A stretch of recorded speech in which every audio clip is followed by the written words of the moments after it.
네, 안녕하세요. 주식캐스터 연입니다. 어린이날을 하루 앞두고 오늘 증시에서는 어떤 일이 있었는지 함께 공부해 보겠습니다. 자, 먼저 뉴욕 증시 살펴볼게요. 간밤 뉴욕 증시는 일제히 상승하면서 마감했습니다. FOMC를 앞두고 미국 증시는 이틀 연속으로 오름세를 보였는데요. 역시나 시장의 관심은 FOMC 회의 결과겠죠. 일단 금리 50베이시스 포인트 인상은 이미 사실화가 되어 있습니다. 그래서 연준의 금리 인상이나 긴축 우려가 이미 주가에 반영이 되었다라고도 보는데요. 중요한 것은 양적 긴축을 얼마나 강하게 할 것인가, 또 6월에 추가 금리 인상이 어느 정도가 될 것인가, 이런 앞으로의 시사점에 초점을 맞춰봐야겠습니다. 자, 그리고 10년물 국채 금리도 전날에 장중 3%가량 돌파했는데요. 이날도 역시나 3%대를 돌파하기도 했습니다. FOMC 이후에 국채 금리의 움직임도 계속 같이 체크해 보도록 하겠습니다. 자, 이번에는 머스크의 트위터 소식도 잠깐 소개해 볼게요. 일론 머스크의 트위터 인수 계약 합의가 완료가 됐잖아요. 머스크는 트위터 일주당 54.2달러, 총 55조 원의 트위터를 인수하겠다라고 했습니다. 자, 그리고 인수 뒤에는 트위터 주식을 상장 폐지하고 비상장사로 전환한다고 했었어요. 자, 근데 지금 이 기사를 보니까요, 트위터를 상장 폐지를 한 다음에 다시 3년 뒤에 트위터를 재상장하겠다는 계획이 있다고 발표를 했어요. 자, 이게 무슨 말인지 살펴봤더니 트위터가 지금 이용자 수도 점점 줄어들고 있고 적자를 내고 있는 기업이잖아요.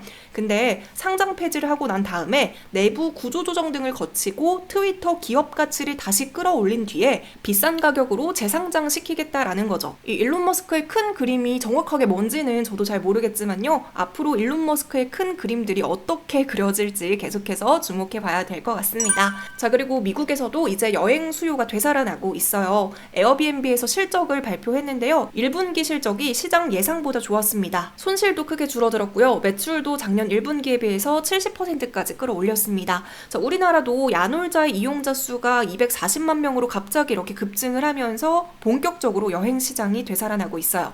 이제 실외 마스크 해제가 되고 리오프닝이 본격적으로 시작이 되고 있는 가운데 그동안 코로나로 인해서 가장 타격이 심했던 여행 테마도 다시 빛을 보지 않을까 하는데요.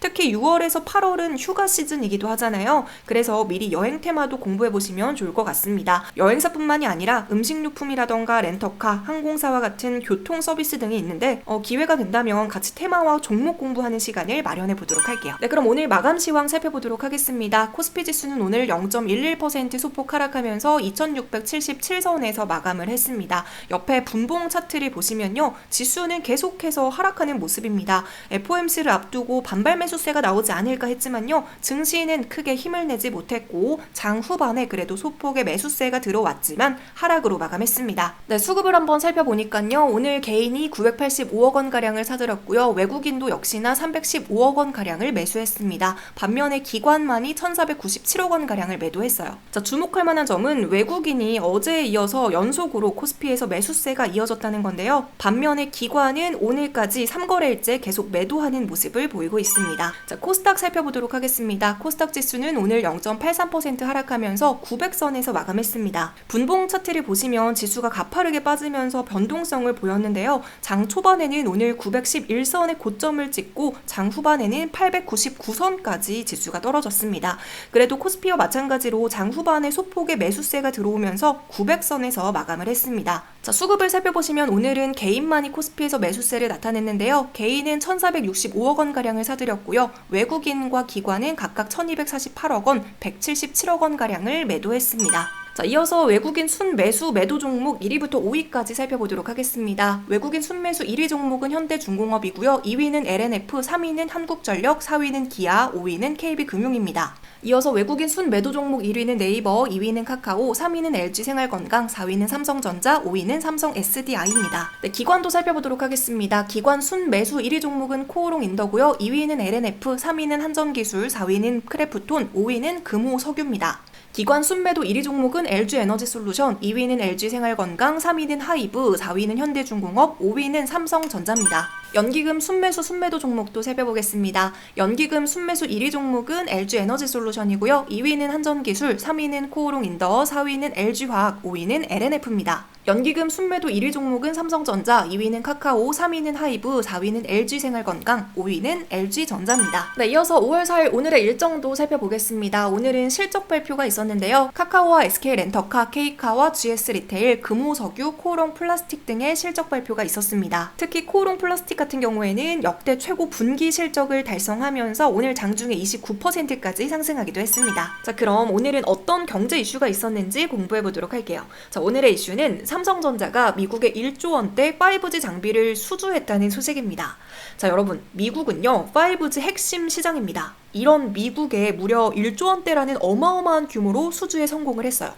중요한 것은요, 이번이 처음이 아니라는 거예요. 2020년에도 미국의 버라이즌이라는 회사에 7조 9천억 원대라는 역대 최고 수준의 장비 납품 계약을 한 바 있습니다. 그리고 이번에는 미국 DC네트워크의 5G 이동통신 장비 공급사로 삼성전자가 선정이 된 거죠. 자, 여담을 해보자면요, 작년에 이재용 부회장이 이 DC네트워크 회장에게 북한산을 같이 산행하지 않겠냐라고 제안을 하면서 5시간가량 함께 등산을 했다고 합니다. 아니, 갑자기 웬 북한산이냐 이렇게 생각하실 수도 있는데요. 이 DC네트워크 회장은요, 킬리만자로부터 시작해서 에베레스트산 등 세계 명산을 등반할 정도로 등산 전문가라고 합니다.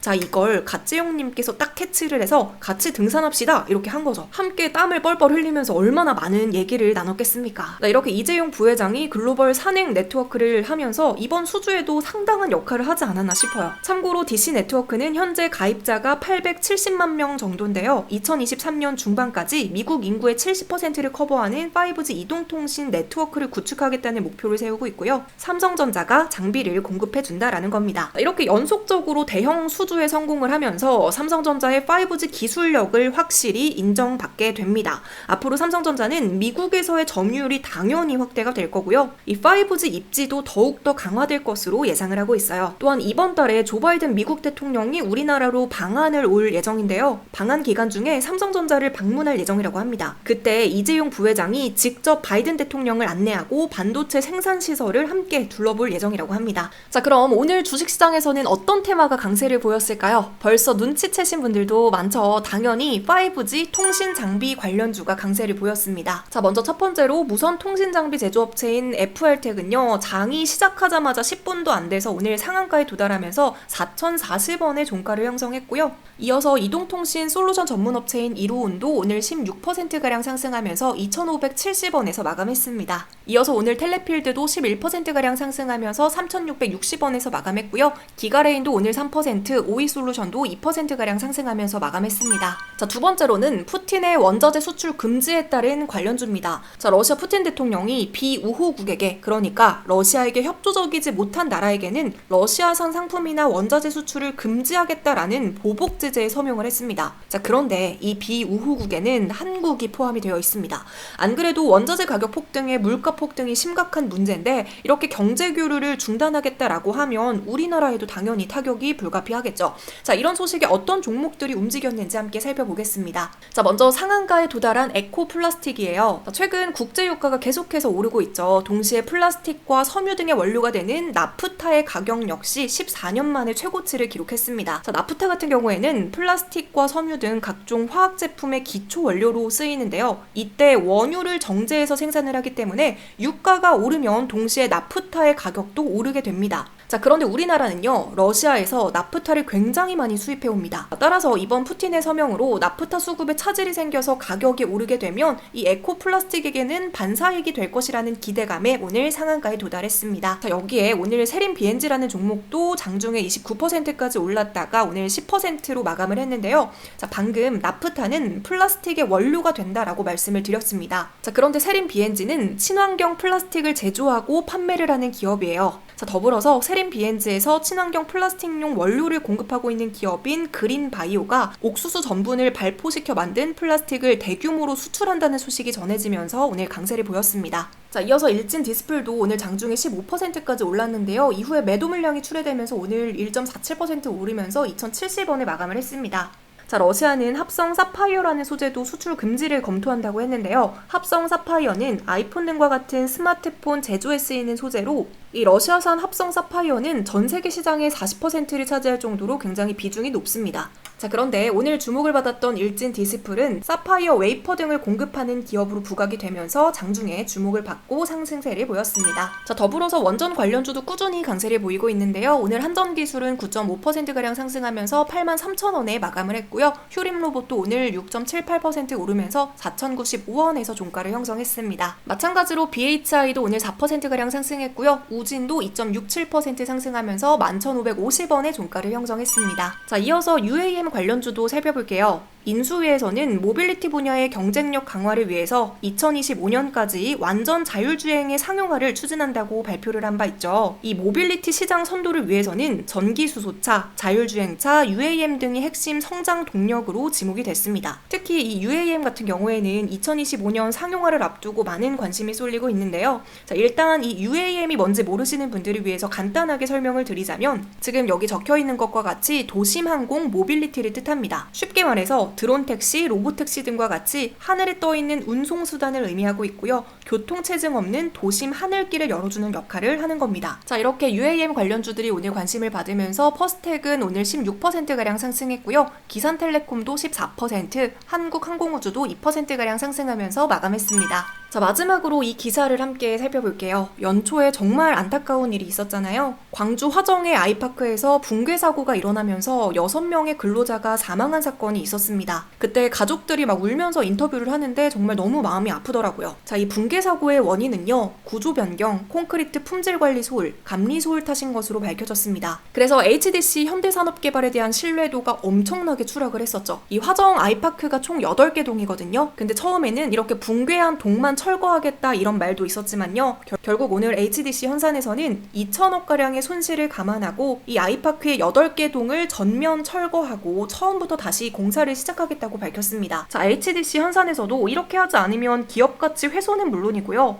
입주민들이 무서워서 어떻게 붕괴된 아파트에서 살겠습니까?